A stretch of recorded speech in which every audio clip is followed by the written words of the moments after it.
All right, let's get started. Welcome to our monthly How to Build a $10 Million Business. Today we have with us Dan O'Connell from Dan O'Connell and Associates at Layer Realty out of our Dracut, Mass office. Every year for probably the last 8 years, Dan has been the highest performing agent within the brokerage. And he probably doesn't even know his stats from 2022, but he closed out the year at just over $90 million in sales volume for the team. So we have lots of questions for Dan, and welcome. Thanks for joining us, Dan. Oh, my pleasure. Looking forward to it. So can you start by giving everybody just a little background, how long you've been in the business, how you got into business, and what you love about the business? Okay, so I'll start with. So I'm going to take a step back. So basically, I worked my way through college at UPS, and I ended up staying at UPS once I graduated, and slowly rose the ladder, the corporate ladder at UPS. And one of the last things they do before they have you go full-time management is they make you go out on the road. So I went on the road for 4 years, being I was a UPS driver, and I got to see what my daily life would be like. And once I had my first son, he was about 2 months old, and I realized, holy crap, I go, if I stay in this corporate world, I will never be able to have any kind of flexibility. I'll never be able to go to his game or, coach his team and so on and so forth, because, I recognized that, hey, when I left in the morning, he was sleeping. When I came home at night, he was sleeping. And I'm like, how am I ever going to be able to do what my dad did for me when I was a kid? So, my wife, I had a chat with her, and we decided to look at other avenues, and I ended up falling into real estate kind of by accident. But I basically fell into it and realized that what a flexible business it can be for you, but you also have to be very regimented and structured in order to make things work. I basically would meet people, and if they wanted to meet me at 6 o'clock, I'd let them know, hey, listen, I can't do 6, but I can do 8:30 because my son has a game or whatever. But I've always loved this business because I can work my business around my kids' schedules. So that's kind of what I did before and what I'm doing now, and that's kind of how I got into it, and by accident, really. So I'm curious, you've been through lots of different types of real estate markets, and we're heading into a different real estate market than we've experienced over the last 2 years. I'm curious, what are you telling people about this current market? All right, so obviously I've been in it since '98. So I've seen a few cycles,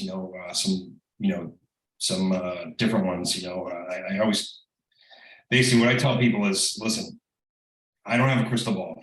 I don't pretend to have one. So if it's the right time to sell, then sell. I always tell people that, especially the buyers, I'll sit with them and listen, is this going to be your 3-year home, 5, 10, 15, 20, 30?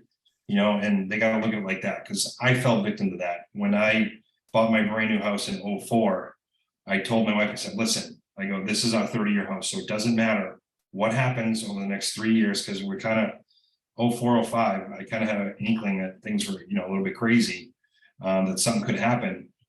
So literally within 3 years, my house was worth about $60,000 less than what I bought it for. But I didn't care, because I was going to be there for 30 years. So I used my personal experience, as an example to people, and, to kind of talk them through this.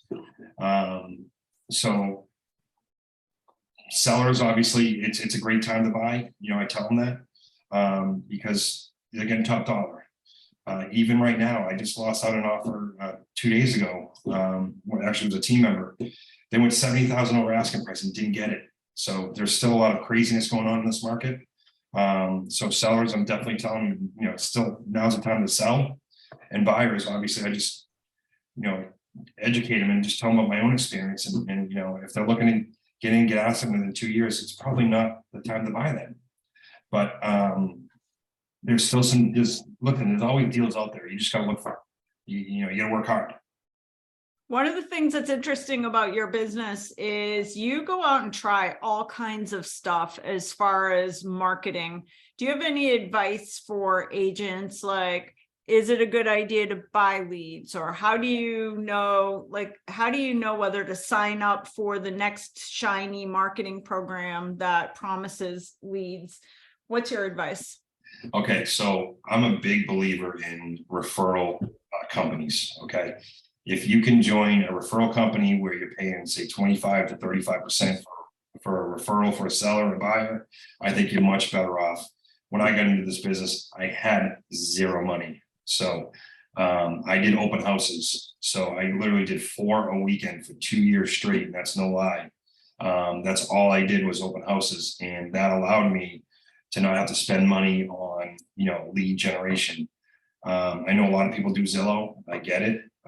But it's not something I'm comfortable with. I don't like paying for leads, but I do not mind at all doing referral companies. And Stacy, in your booklet, in the Laird startup booklet, there are referral companies in there. There's about 30 of them, I think, that you have in there. Mhm. I challenge everybody on this list, have you guys signed up for every single company? If you haven't, then go do it, because I get leads out of those companies just about every week. I'm closing on one this month, it's ended up being a $620,000 deal. So it's worth it. I would much rather do that than pay for some of these leads. I mean, I've tried it all. I've tried Z-Buyer leads, I've tried Bold leads, you name it. I've tried just about everything out there. Set Schedule. There's a bunch of leads programs that I've tried and I've gotten rid of. Right now, I am not paying for any leads. It's strictly referral companies. By the way, so first of all, one question: when you first started back in 1998, you were doing 4 open houses a weekend. How did you get those open houses? Because those weren't your listings at first. I had no listings. I went to everybody in the office and said, listen, can I do an open house for you?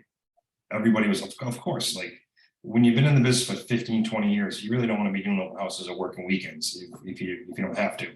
But I went to all the experienced agents, like Gary Truville, for example. Back then, Mary Midgley was around. There was a bunch of agents in that office. But I went to all the experienced pros and said, listen, I want to do open houses. And that's what I did. I used to schedule from 12 to 2 and then 2:30 to 4:30. I gave myself a half an hour travel time. But that's what I did. I found a pattern where people would go to the first one, I'd see them at the second one on Saturday, and then I'd see them 1 or 2 more times on Sunday. And it got to the point where they saw me everywhere and they thought I was this, unbelievable agent. I had all these, they saw me everywhere. So people got to know me, like me, and trust me because they saw me all the time.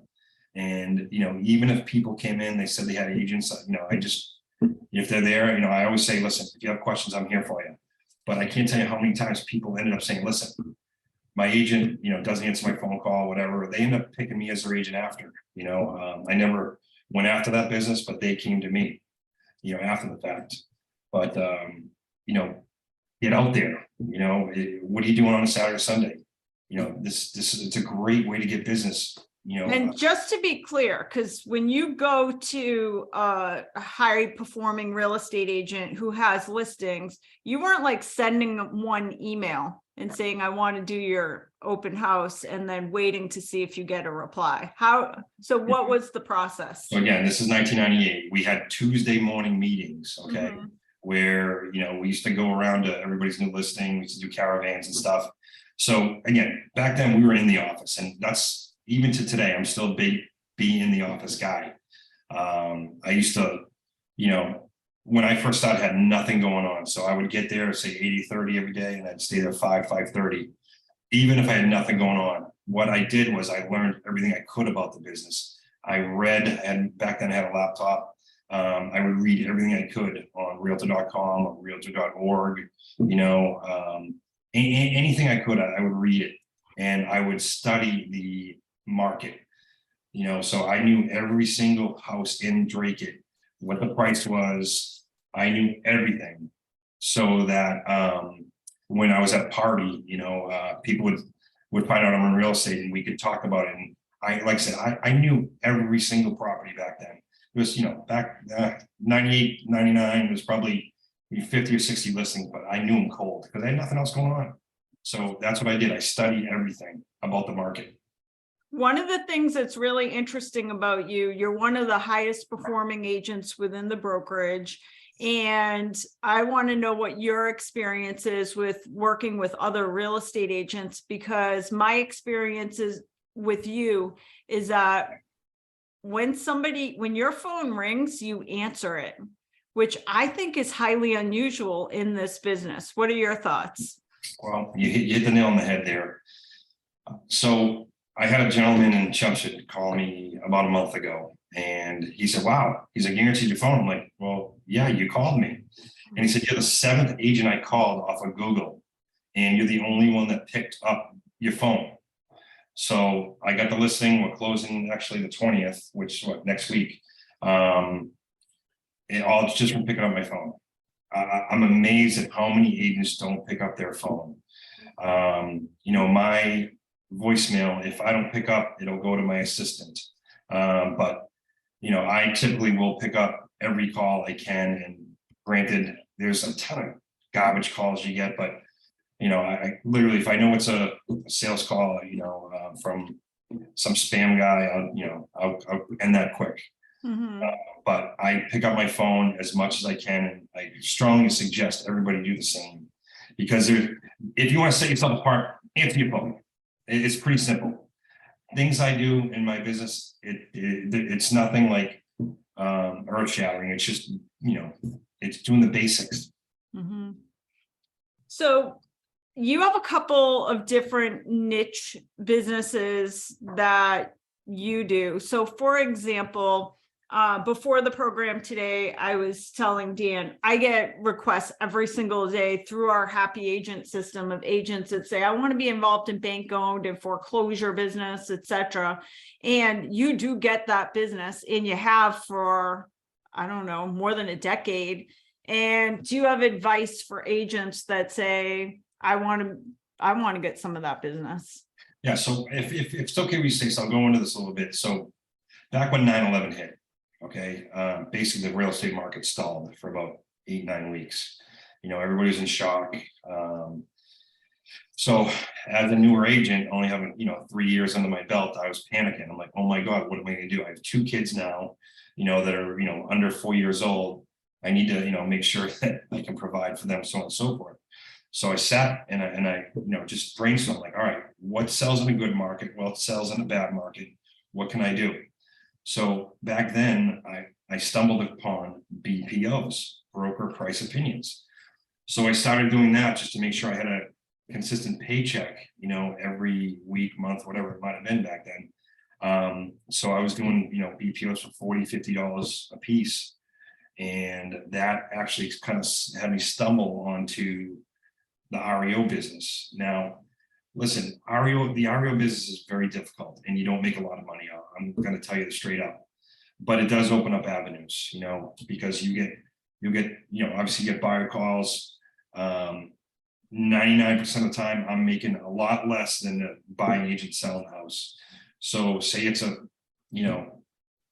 they're getting 3 apples, I'm getting 2, and I'm paying out a referral fee to that company too for that listing. So, if you want to get into the foreclosure business and think you're going to make money, listen, it's a lot of work, and it's a lot of hassle. Mm-hmm. Sometimes I got to be at an eviction from 9 a.m. to 5 p.m. waiting. We got to meet the sheriff, then the moving company's there. Typically, we're there all day for this stuff. But knock on wood, it has been a good part of my business. If anybody's interested, listen, my phone is always on. If you guys want to come meet me at the office, I would love to meet with you. I could talk to you about it. I like to doing that around 8 a.m. in the morning if you guys are interested. But it's not what everybody thinks. People that say they want to get into it, let's sit down. But it's like I said, it's not always what people think it is. Do you mind sharing a few years ago? So you're super highly successful in real estate and you ended up venturing into a different type of business. Any feedback you have for other high performing real estate agents that say, you know what, I'm going to go try something else? What kind of advice do you have? Yeah, so it's no mistake, or it's no, secret.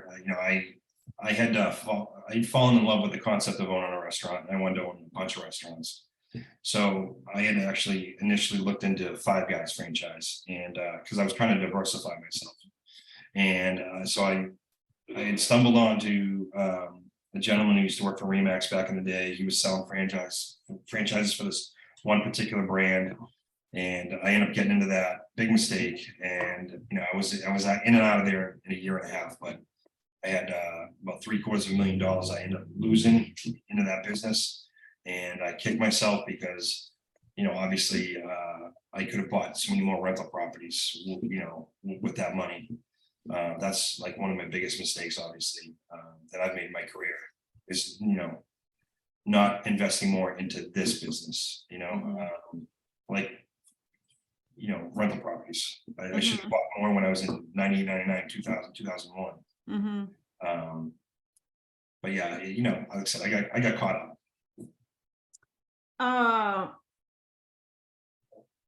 How do you market? So how do you keep your name out there besides the fact that you have a lot of for sale signs everywhere? What other things do you do to market regularly? I'll be honest, I don't do a ton of other like marketing. I did try to get a billboard recently, but I was beat out on that billboard. So I am actually starting to branch out to different things, but I do a lot of local stuff, where I sponsor local teams, things like that, but between social media and, being in the town I was born in, so I do business here, I was raised here. So, I've immersed myself in this town basically, so I don't do a ton of marketing, but you're gonna see that change very soon because I've actually recently just signed a few contracts that are gonna come out this spring.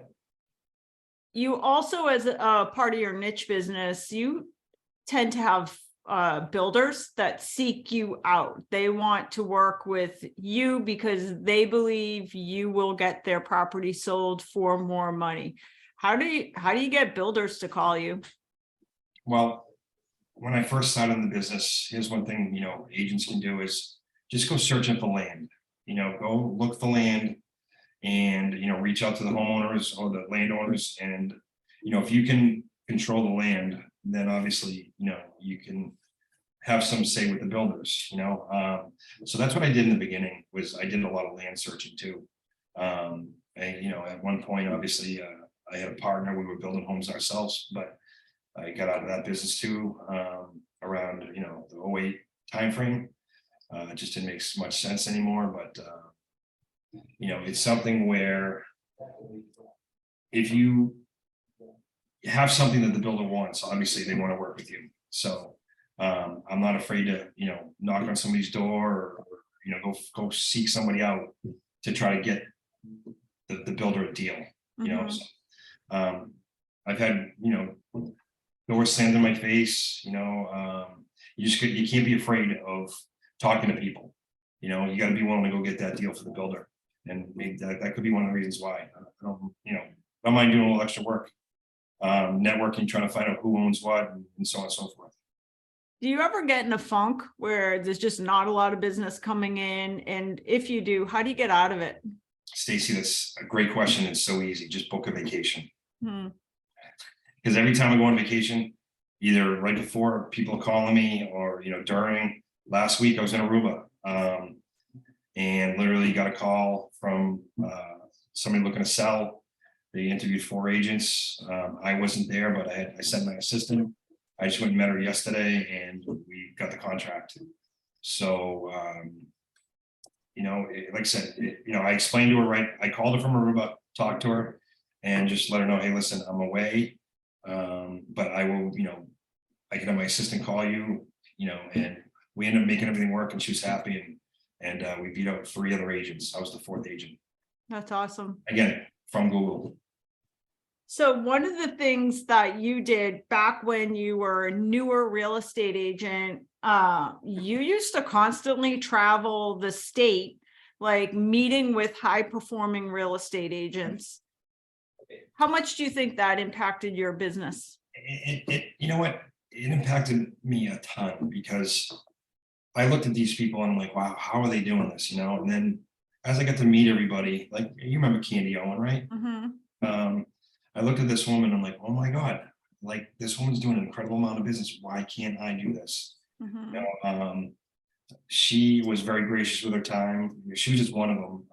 Everybody else is drawing a blank for some reason. But yeah, I met with a lot of different people. Every time that list came out, that top 25 list, I'd look at it and I'd make calls, and some people were great, other people were, they were too busy, but I cherish my time with those people because it basically said, hey, listen, you just gotta work hard and you can do this. Mhm. Again, if you ever heard the George Bush, he had a commencement speech one time, even a C+ student or, could be a president someday or whatever, something like that, or to that effect. Like that's me, that really rings true. I was a C student in high school and in college, but you can, if you work hard, things can happen for you. You just gotta be willing to put in that time and energy and effort and be consistent. That's the key. Do you find that in this business, there are a lot of agents that would like to be doing the business that you do, and what's holding them back is their own excuses? They love that they make excuses as to why they can't do it. How do you prevent yourself from making excuses, and what do you see? Do you see other people doing it? Yeah, I see a lot of people making excuses. I mean, listen, I'm living proof right here. If I can do this, then anybody can, because there's a lot of people that are way smarter than I am. But maybe they don't, want to put in the extra hours, or, like my day literally starts at 5:30. I hit my home gym. When I'm working out, I'll listen to motivational things, whether it's real estate, politics, just a lot of different things. I try to be well-rounded, like with today's what's going on, because obviously when you're talking to clients or whatever, it's good to have a well-rounded thing. But I'll start my day like that, and I'm very consistent in my day.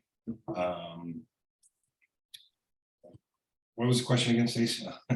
Like not allowing for excuses. Oh yeah, excuse, yeah. So if you're consistent, okay, in your routine, okay, things will happen for you. What I see a lot with agents, they'll come out gangbusters for 2 weeks or a week, and you'll see them in the office putting a lot of time in, but then they fade right off. You get, like you said, the whole 30-day thing. You gotta do something 30 days to make it a habit. You gotta keep pushing through, no matter how hard it is. You don't want to get up at that 5:30 in the morning or whatever. You just got to do it. You got to set your mind to it, and you got to stick to it. Like, I'm usually here till 5:30 every day. Again, I'm always doing something, to further my business. Like people, I see it all the time. They just don't put the time in. There's a time where, the office will get busy from say 11 to 2. And then it's a ghost town before then, it's a ghost town after that. Again, I know some people like to work from home, but when I'm home, I want to be home. I don't want to be working when I'm home. So that's why I stay at the office and I work here. When I'm home, I try to be home. You talked a few minutes ago about winning a listing against 3 other real estate agents. How? What do you say at a listing appointment that somebody wants you over the other 3 agents? Well, I think with like this last one, she liked the way we went about things. We were a little more aggressive with things. She had bought a house through another agent, and shockingly, she didn't call that agent because she just didn't have any confidence that they were going to be that aggressive. I always tell people, listen, if your house sells in a day, I feel bad, because maybe I could have got 10 grand more, if it would have, say, taken, 30 days. Some agents want them to sell quick. I just want to make sure I get the most amount of money possible for somebody. So when I'm talking to them, I relay that. And, you know, that's my biggest thing is I want to get as much money as I can for them. Mhm. I really don't want it to sell the day because then I always think that I leave money on the table for my client. Mhm. But again, this market that we just went through, it's insane. You know, you could put a number on anything and, you know, people are paying it and they're paying above it. It just, trying to price properties I found in the last year has been really difficult. Mhm. Because, How do you price the property? Are you using like one of the automated valuation tools, or are you going into MLS looking at the information? yeah, so I'll be honest, I do a lot with RPR. I Mhm. love that program, but then, so I'll start with RPR and then I'll back out of that. So, you know, that'll give me an idea, then I'll just do my own CMA. Mhm. But you know, I'll check other things, you know, I'll check Zillow, I'll check, you know, all the local comps right around in the area. And then, you know, right now, obviously there's no inventory. So literally the one I'm closing on, that referral I told you guys about for like 620. The highest price condo that's sold in this development was like 575. Mhm. And when I went to meet the guy, he's like, well, I think I want 599. I'm like, well, that's gonna set a new record. And I don't know if we're in that market anymore. You know, and he's like, all right. So we ended up settling, I think, on 590, I think it was. And we ended up getting 5 offers, you know, went like 30 grand over asking price. It was just insane, you know, and I didn't think the demand was going to be there for this particular complex, but Mm. it was. I was totally wrong, you know, and if I'm wrong, I'll admit it too, you know. And you know, I prep myself for that. I'm like, listen, I'm looking at data and I think I know the data, but I can't measure what people are willing to pay above and beyond, Mhm. you know, what the comps say. What about technology? I know, for example, there's an app you use if you're up against somebody. So normally you will always know if you're up against somebody else, correct, on a listing? Yes, I do ask that question because I want to know. And I tell them, listen, I'd like to know who my competition is. Mhm. So I do use HomeSnap, okay, to research other people's production. Mhm. Again, it gives you a 2-year running average, but I do use that. And I want to know who my competition is so I can basically use their inexperience against them, you know. Mhm. So I'll show them my production and I'll show whoever they're having, you know, had come in. Mhm. Um, you know, and but I always push the fact that, you know, it's not just me again, you're getting a team behind me. Okay. That's huge, you know. And again, like we do pretty much drone footage and you know pictures, professional pictures for every single listing we take down. And they love that. So, you know, we're really a one-stop shop because I do everything in the house right here. Mhm. What happens if it's $100,000 condo? You still gonna do professional photos? Yeah, I will. Mhm.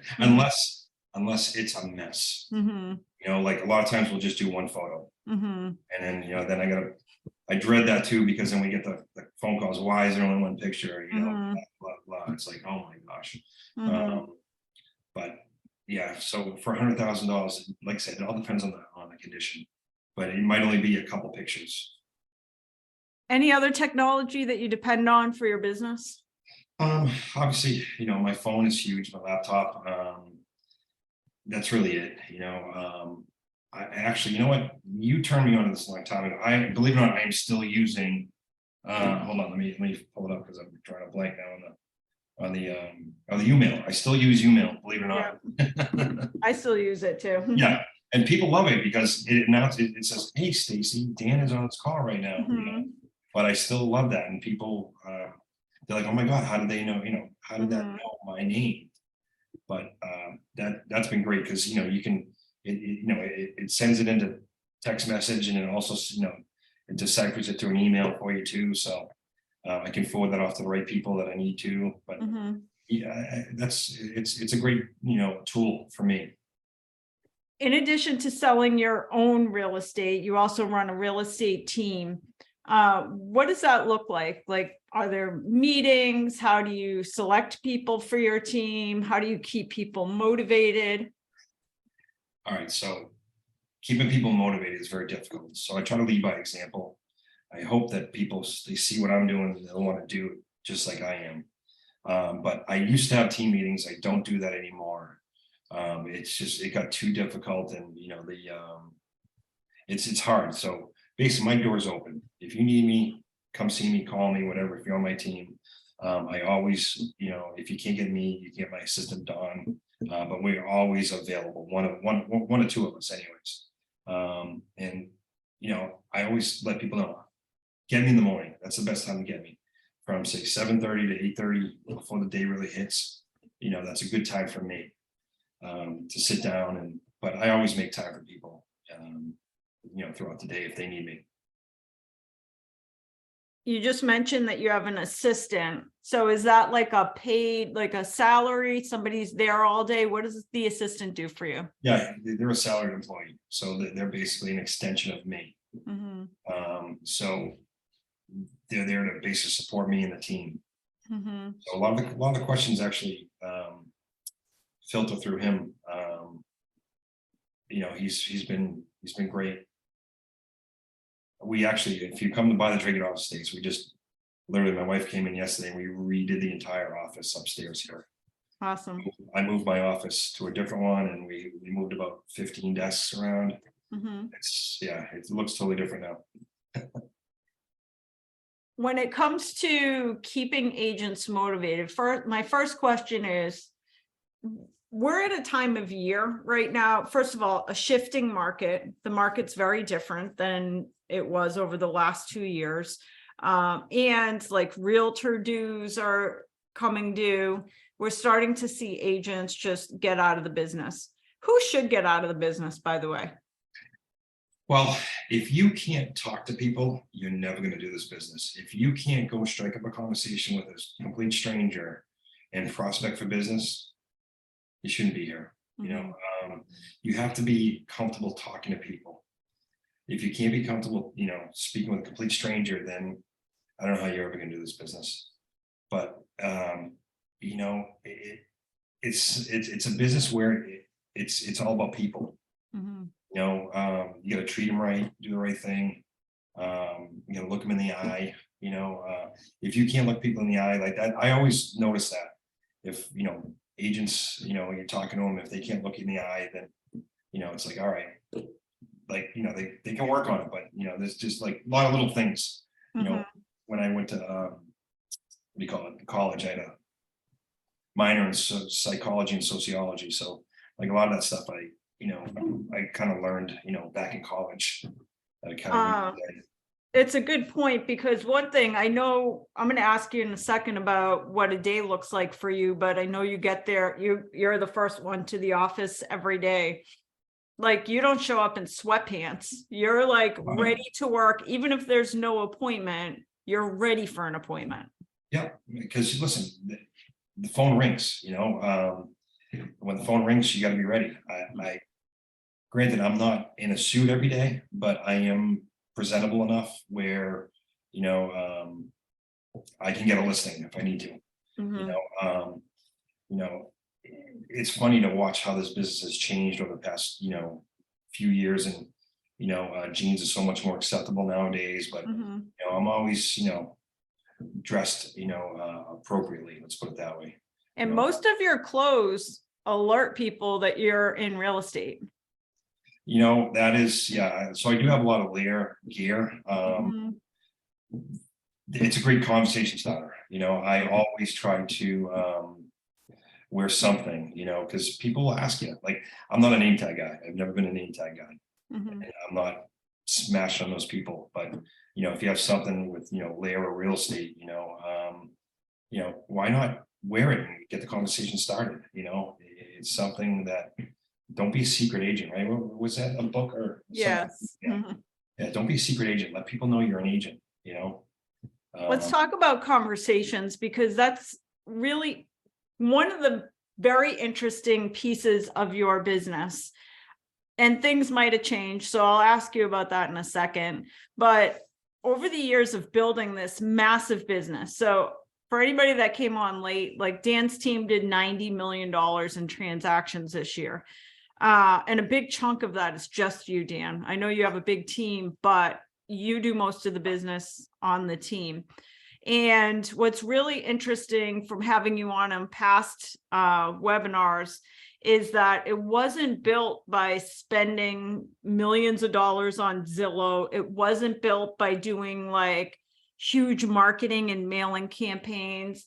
And for many years, I don't know if this has changed, you didn't even have a database at all. So literally, like, it's been the fact that you talk to people all day long.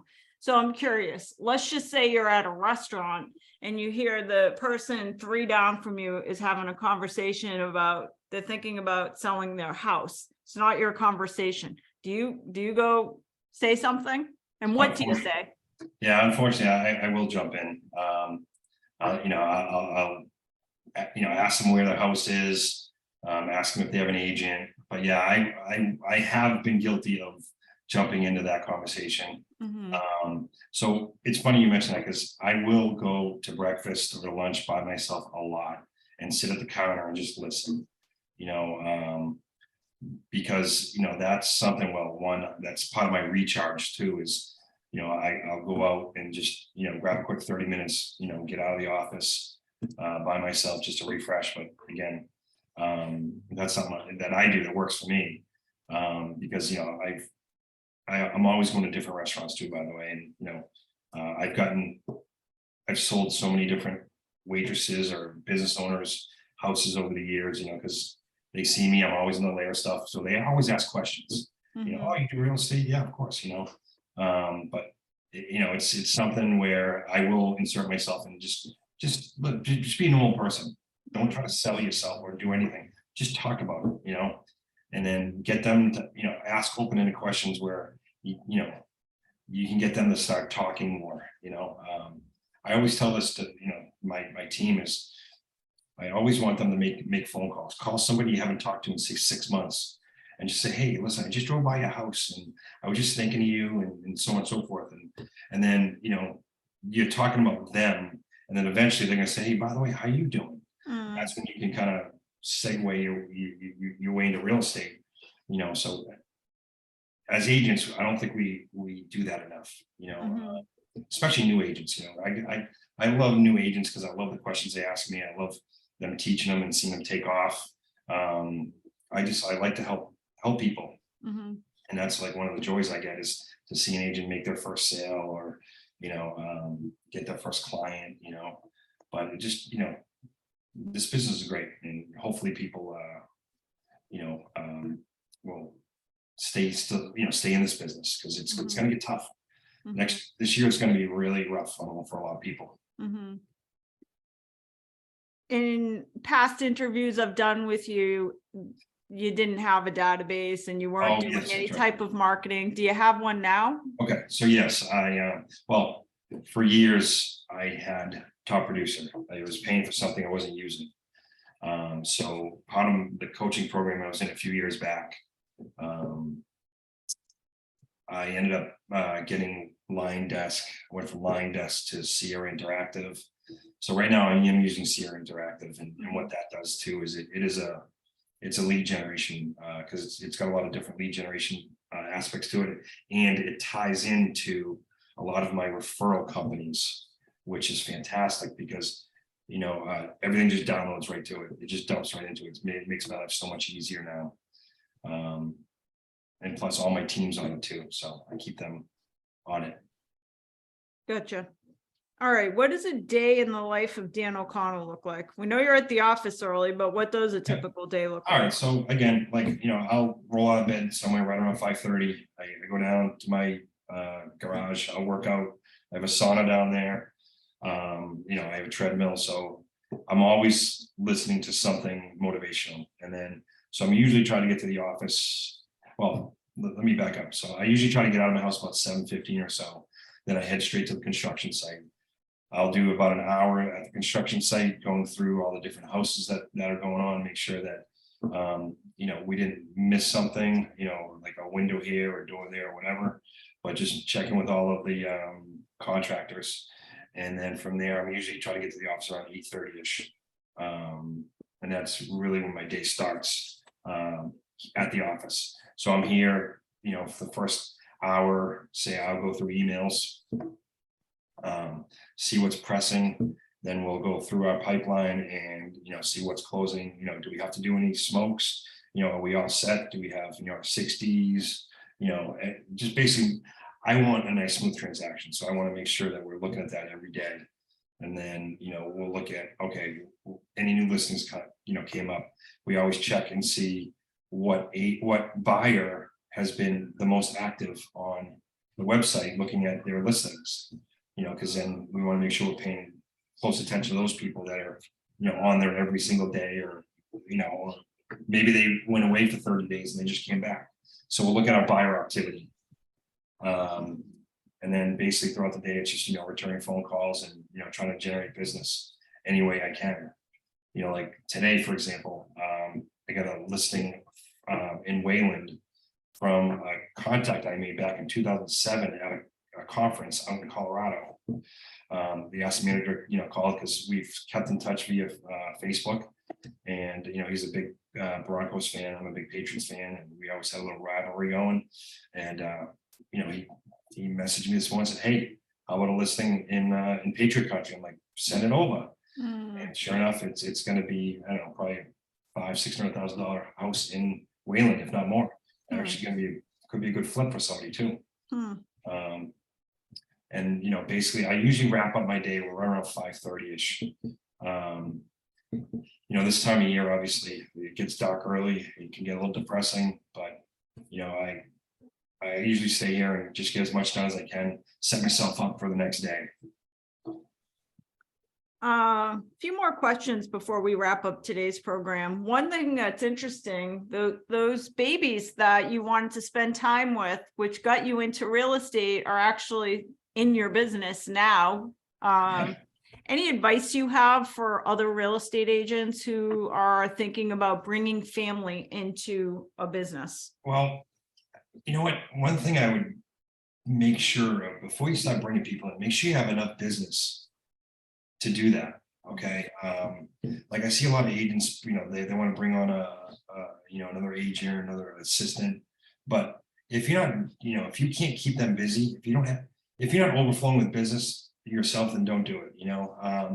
But if you got a son or daughter, or relative, I always offer them first. Say, listen, why don't you come spend a day with me? See what this business is really like before you do it. Actually, it's funny. I just had a Central Catholic student yesterday come and spend 3 hours with me. She's a junior. She said, "I want to be in this business." So I said, "No, come take a, come look at it." She sat in on 3 meetings with us and sent me a nice little text last night saying, "I can't wait till I turn 18." Basically she wants to, get in the business. But I've had people that have come, spend the day with me and then not get in the business because it's not what you see on HGTV or whatever, But if you have somebody that's looking to get in the business, have them come sit with you first, or have them spend a day with you, or have them come spend a day with somebody else, see if, like I said, I always have people tag along with me quite a bit.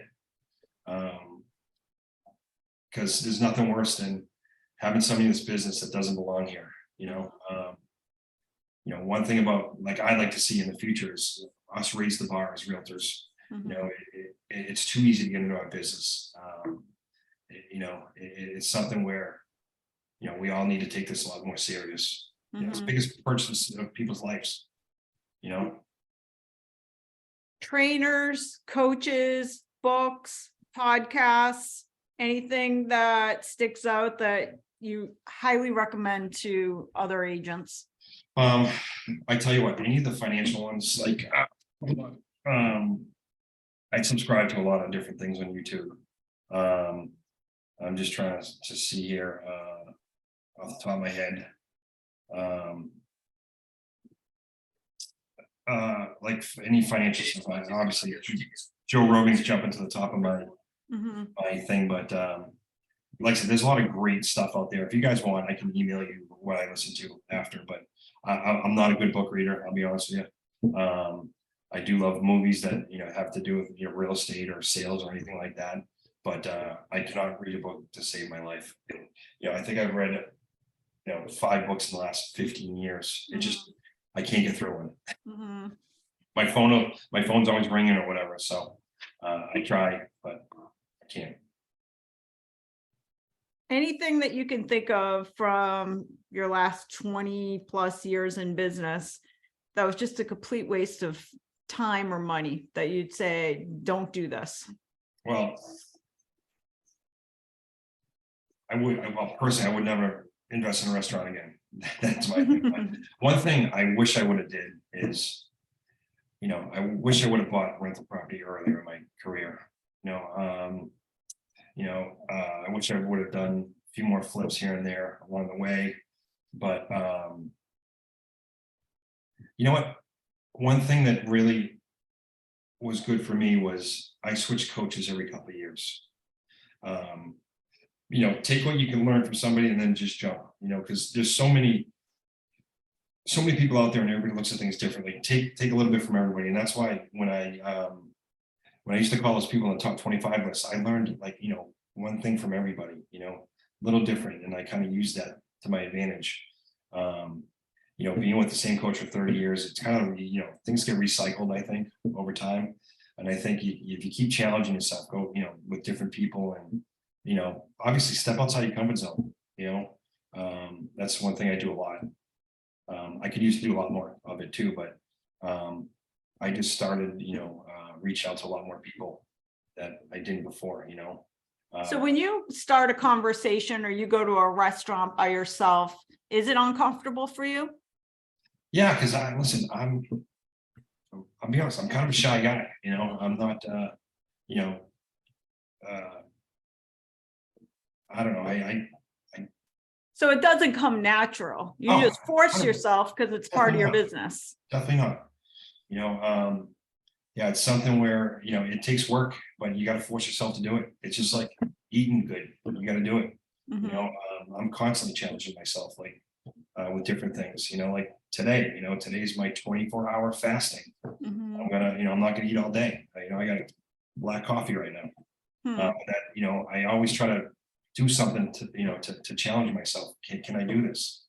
Can you do the extra rep or, stay in the hour, right? Do an extra, couple of mailings or, couple extra phone calls, Mm. you said, I was gonna do 10 calls today, do 12, challenge yourself, any way you can, just to keep yourself, invigorated. And do you ever completely off? Like if you're on vacation or you're out on a golf course, are you ever completely off? Okay, so golf, yes, kind of. I'll check my phone in between holes. So no, you're Occasionally. not off. Okay. Yeah, On I mean, vacation. but yeah, on vacation, no, I mean, I'm always connected. I gotta be honest. I'm not gonna lie to people. Like every Tuesday afternoon is my golf day. That's when I golf, but I'm never off 100%, which listen, I'm completely fine with it. This is what I chose to do, and I like doing it. But no, I'm never 100% off. Mhm. But what makes it worth it, I think, is that you do schedule a lot of time. In today's sales meeting, I said, what's interesting about high performers, most of them take way more vacation than all the people who said they don't have time for a vacation. So I took 6 vacations last year. Mhm. I've already taken one this year. I was in Aruba last week. I already have 4 more scheduled in the first 6 months of this year. Hmm. So I am definitely making sure, and again, to me, a perfect vacation is 4 to 5 days. That's great. Get out of here 4 or 5 days, go down, golf, sit on the beach, whatever you want to do. But yeah, absolutely. And don't ask me why, but it seems like every time I schedule a vacation, people call. I don't know. It's weird. And then last question, what are you doing today that's going to impact your business a year from now or even 5 years from now? Well, I'm answering my phone. Mhm. I am, talking to my past clients. It's something where I am getting better now at reaching out to my past clients where I never really did that before. Mhm. I've been getting much better at delegating to my assistants. It's something where I'm letting go of things. So and letting other people take the ball and run with it. That's what's really helping me with my business is, you know, I'm not a control freak anymore like I used to be. Gotcha. All right, that's the end of our program, but I'll leave the next couple of minutes for you, Dan. What other advice or parting words do you have for everybody that joined us today? Well, I see some of the attendees. I mean, do they have any questions? You know, if they want to throw any questions out there, but I'd be happy to answer them. But if they don't have any questions, I mean, obviously, you know, I'll You're around. You're happy to meet Yeah. with people and yeah, share ideas and feedback.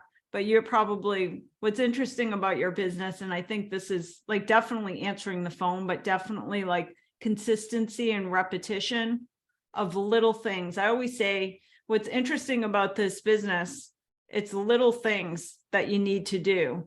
And the challenge is that what's easy to do is equally easy not to do. Yeah. So, and too often people just don't do it. And it's just simple, little repetitive items. little And things. that's what you're good at. Like you Yes. just consistently do it every single day. If you have a problem, confront it. Don't let it fester. You know, if you know, say the deal just fell apart, you know, you don't want to call the seller, whatever it could be a bad home inspection. Just deal with it right away. That's one Mhm. thing. I think agents, you know, I see it. You know, they're like, oh my God, what am I going to do? Just deal with it head on. Don't delay that kind of stuff. Mhm. You know, that's one thing. You know, over the years, you know, you dread it. You dread making some of those phone calls, but just do it. Just get out of the way and you know, move on. You know, faster you can put that stuff behind you, the better. Do you ever fire a client? And what would it take to fire a client? Yeah, I have. You know, it's really if they're not going to be reasonable, we just can't work together. You know, I'll be honest, I don't do a lot with investors because I choose not to, because I don't want to write up 10 offers on 5 different properties, you know. Mhm. Granted, you know, some people, they make a lot of money off investors. I'm not one of them. I just don't have the time. You know, I'm not saying not to, but just, you know, some investors, like I have fired in the past because they want me to do that. And Mhm. I just, you know, I don't have the time. If they want to pay me per, you know, per offer, great. Mhm. But I just can't do it. You know, I just actually had one where, you know, it was new construction. They complained about the allowances, and you know, we had the purchase agreement all set, and it was signed, and they, you know, they started doing their due diligence, going out to all of the people, and it was one thing after another. I said, listen, I go, it sounds like you're not happy. Why don't we just cut ties right now? Because I'm not going to go through this conversation, you Mhm. know, every day for the next 6 months. And I talked to the builder. The builder was completely fine with us, you know, parting ways with this particular builder. Mhm. Okay, hold on. I got a question here. Where is a good place to look for developable land? Listen, go into public records, type in land. Okay, there's a drop down. You can do single family, condo, multifamily land. Go into your public records. Go to your engineering department or your assessors department at your local town hall. They have maps there. You can look and see where buildings are and where they're not. You can do that, or you can just go on, you know, public records and do the land search. That's one thing I did a lot, Stace, when I Mhm. first got in the business. Press all the buttons in MLS. Like Mhm. work your way around. That front page has so much information, like in tools, everything. And you Mhm. guys gotta like, you're not gonna screw anything up. Just start going play with everything on MLS. You know, I love the market reports. You know, the Mhm. market report section is fantastic. Yes. You know, we should actually, you know, do that some days and run a class and just talk about that. Yes. How people can go on there. Yeah, just using That's the tools that you already have. There's yeah, so much information. it's great content to put on Mhm. Facebook, is to just go on to, you know, the market reports, Mhm. you know, do an area market survey and say, hey, there's this many houses for sale in say Burlington or whatever. You Mhm. know, and it gets people, you know, looking at you and talking to you, you know. Gotcha. Well, that is all the time we have. Diana Paquette sent in a nice chat for you, saying that you're super inspiring and great at what you Thanks, do. Diana. And I want to thank you for spending the last 60 minutes with us. We wish you luck on your fast today. Thank you. Yeah, I'll be a little grouchy a little bit later, but I'll get through it. All right. Thank you, Dan. And thank Bye. you to everybody who joined us for today's How to Build a $10 Million Business. You can get the replay of this and our past How to Build a $10 Million Business at youtube.com/Lair Training. So thanks again, Dan, and have a great day, everyone. Bye, guys.